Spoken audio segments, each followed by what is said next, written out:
Hey everyone, and welcome back to another video. So today I'm going to be playing the Outlaw Rogue and giving you an overview of how it plays. As always with these videos, it is alpha. This is far more focused upon gameplay, whether it's fun, rather than numbers or anything like that, because discussing numbers and discussing the exact raid application of everything is a little bit pointless, since it is only alpha. So I'm going to start this video off by going through the very core abilities, then we'll do a little bit of combat to show you what the core rotation's like, then I'll go through all of the abilities, then I'm going to cover the talents, then the artifact weapon, its traits and all those things, and then we'll tie it all together with how the class itself actually plays. So, this is the Outlaw Rogue. That would suggest that it's a new class.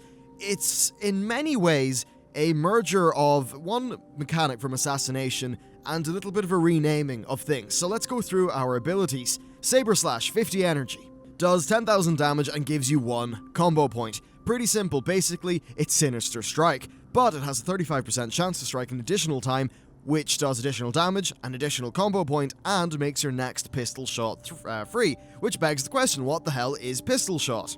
Pistol shot is 40 energy, 20 yard range, you draw a pistol, you fire a quick shot, it slows your target by 50% for 6 seconds, and gives you 1 combo point. So essentially, it's as if your...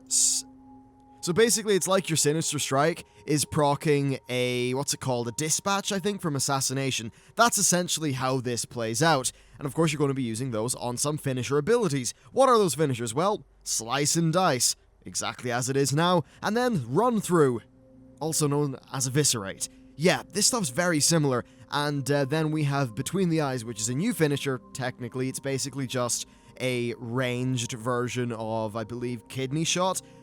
So it does up to 13,000 damage and will stun a target for up to 5 seconds. And that's basically how it plays. So let's run into combat here. I'm just going to double check one talent to ensure that I've got it. Yeah, I've got Quick Draw. So, I walk in here, I start attacking, and one thing which you should probably pay attention to is the actual combat animations, because they do look quite nice. So, there we go. Let's just do some Saber Slashes, and hopefully we'll get a few procs to show you.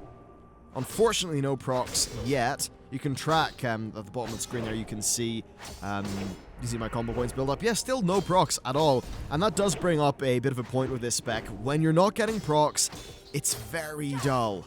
And that is a great pity. Like, I haven't actually got a proc yet. This is rather absurd. I don't think I've ever went so long without one. There we go. So now that's procced. I pull out my pistol, shoot it, do a little bit of damage. And that's basically how this is playing. The core of this spec is a 4-button deal. But what's more interesting about it is the interaction of these procs, and essentially it's dull and boring when things aren't proccing, but then it's actually quite interesting and reactive when things are proccing. Interesting is probably the wrong word. It really isn't that interesting, that it's pretty simple, but at least it's fun and you're reacting to something. Anyway, let's go through all of the different abilities. So Adrenaline Rush does exactly what it does now, as does Ambush. I've already talked about In Between the Eyes. Blade Flurry is just Blade Flurry, Blind is Blind, Bribe is a new ability, you bribe a humanoid target and they will fight with you for 1 minute. Cannonball Barrage is a new talent, I'll go over that later. Cloak of Shadows, Crimson Vial is new, this will instantly heal you 30% health, that actually ties into their artifact weapon. We've also got Distract, Extraction Point, which ports you to their Order Hall, and Feint, all this stuff sounding very familiar. Gouge, Kick, Mark for Death, Pick, Lock, Pickpocket, all things you already know. Pistol Shot, we've already covered. Riposte is the new version of Evasion. Basically, you get 100% parry for 10 seconds, and when you parry, you do a riposte, which is a small little attack back at the enemy, which does a little bit of damage. Those ripostes can happen once every second, meaning this gets you 10 free attacks. We've got Run Through, also known as Eviscerate. Saber Slash, also known as a slightly changed up Sinister Strike. Slice and Dice, which is what it is. Same goes for Sprint and Stealth. And then we've got Vanish, and that's pretty much just us into the passives. Overall, it is a very similar spec to Combat. However, we do have a full new set of talents to have a look at, or at least a mostly full set of talents. So we're going to start off with Quick Draw. So the free uses of Pistol Shot that proc will generate 1 extra combo point and deal 50% increased damage. I choose this because it means I get loads of combo points. That means I'm using more abilities, and as far as I'm concerned, it means I'm having more fun. And I like fun. We've got Swordmaster. This increases the chance of your Saber Slash to proc its additional chance, which gives you the free second Saber Slash, which then gives you the free Pistol Shot. So both of these increase the speed of the spec a little bit. And then Ghostly Strike, 60 energy, does 10,000 damage, gives you 1 combo point, causes the target to take 10% increased damage from your abilities for 15 seconds. The problem is, this doesn't really mean you're proccing more of those things, and I think this just sucks all of the fun and pace out of the rotation. However, managing a debuff does make it a little bit more planned. Next, we've got Grappling Hook. This is basically just Harpoon. It's like a reverse death grip, pulls you towards the target. Acrobatic Strike increases the range of all melee attacks by 3 yards. This is actually going to be a decent enough DPS increase, because if you're running towards a target, you'll hit it a little bit earlier. Or there might be times when, you're running around with a target and you get slightly out of range and, you don't get to hit something. Well, this should hopefully solve that problem. And we've also got Into the Fray, which passively increases your movement speed from all things by 15%. I assume that includes mounts. Onto the 45 talents. Deeper Stratagem means you can have a maximum of 6 combo points, and your finishing moves can consume up to 6 combo points. Then we've got Anticipation. This pretty much is very similar, so it increases your max number of combo points by 3, and finishers can still use a maximum of 5. And then Vigor, which gives you 50 maximum energy, and your base energy regen goes up by 10%. So technically something that would increase the pace of the spec. Onto the 60 talents. Iron Stomach, increase the healing you receive from Crimson Vial, healing potions, and health stones by 30%. I assume that's 30% of their present value, so if that's 30% of 30% maximum HP, which is, I don't know, like roughly 40%, something like that. Next up, Elusiveness. Feint also reduces the damage you take by 30% for 5 seconds. And then we've got Cheat Death. Fatal attacks will reduce you to 7% max health, and for 3 seconds afterwards, you take 85% decreased damage. Basically, this means you're not going to die, and the healers are going to have a chance to heal you up again. Onto the 75 tier, we've got Parlay. This pacifies the target for a minute, only works in humanoids, demons, and dragonkin. We've then got Prey in the Weak. Enemies disabled by your Kidney Shot, Cheap Shot, Gouge, Sap, or Blind take 10% increased damage from all sources. And then we've got Dirty Tricks. Gouge and Blind no longer cost energy and no longer break from damage over time. So while you do lose DPS because it's GCD that's going to not doing damage, in a soloing scenario, if you're getting a bit low on health, using these is going to be very beneficial, especially because it will delay for long enough, hopefully, for your Crimson Vial to come off cooldown so you can save yourself. Next, Cannonball Barrage, 35-yard range, 1 minute cooldown. You just fire a barrage of cannons from some invisible ship, on the target location. Pretty damn simple. We've got Alacrity, which causes your finishing moves to have a 20% chance per combo point to grant 1% haste for 20 seconds, stacking up to 25 times. And then there's Killing Spree, which pretty much does exactly what it does now. Moving on to the level 100s, we've got Roll the Bones. This will give you a random buff for a duration of time. So basically what you would be doing with Roll the Bones, I assume, is... well, I don't know if you can stack these up, but basically you would be keeping up time of your Roll the Bones thing and your Slice and Dice, and then using run-throughs in between. Then we have Marked for Death, which appears to be the exact same as it is now, and Death from Above, which is the exact same as it is now, just that instead of doing Eviscerate, it will do Run-Through. Moving on to the Artifact Weapon, the passive effect is that on killing a enemy, there's a chance to cause Dread Blade's Fate, increasing the damage Pistol Shot and Saber Slash do to a target by 100% for 12 seconds. Moving on to the actual talent tree for this guy, we start off with Curse of the Dreadblades. This is pretty cool. 1 minute cooldown, and basically it means that your Saber Slash will fill your combo points completely. But if you use a finisher, you lose 10% of your health. So basically, you're going Saber Slash Finisher, Saber Slash Finisher, Saber Slash Finisher, and you're going to be capped by your energy, all the while losing 10% health, which is why Crimson Vial has a little bit of synergy with that. Let's go through the traits super quickly. So Cursed Leather, your damage taken is reduced. Fate's Thirst, the amount of damage run through does is increased. Fortune's Boon reduces the cooldown of Adrenaline Rush. Hidden Blade means that when you successfully ambush a target, your Saber Slash is guaranteed to strike a second time. Now that paired with, I think there's 1 or 2 talents which actually pair quite well with that. We've got a major one called Greed. Whenever you use Run Through on a target, the Greed of the Dreadblades will sometimes cause you to perform an additional attack to all enemies within 5 yards around you, causing 10,000 damage, which heals you for 5% maximum health per target hit, with that per target hit being very important. Next, Deception. Sprint automatically activates Feint. Fantastic for your survivability in a stand-in-the-fire situation. Then we have Ghostly Shell. Whenever you use Cloak of Shadows, the Dread Blades will heal you for 2% maximum health for each effect that is immediately cleared, and then every effect that's resisted. Of course, that's got 3 charges, so that will end up, once it's fully, once you fully put points into it, being 6% maximum health per effect cleansed or something that you run into.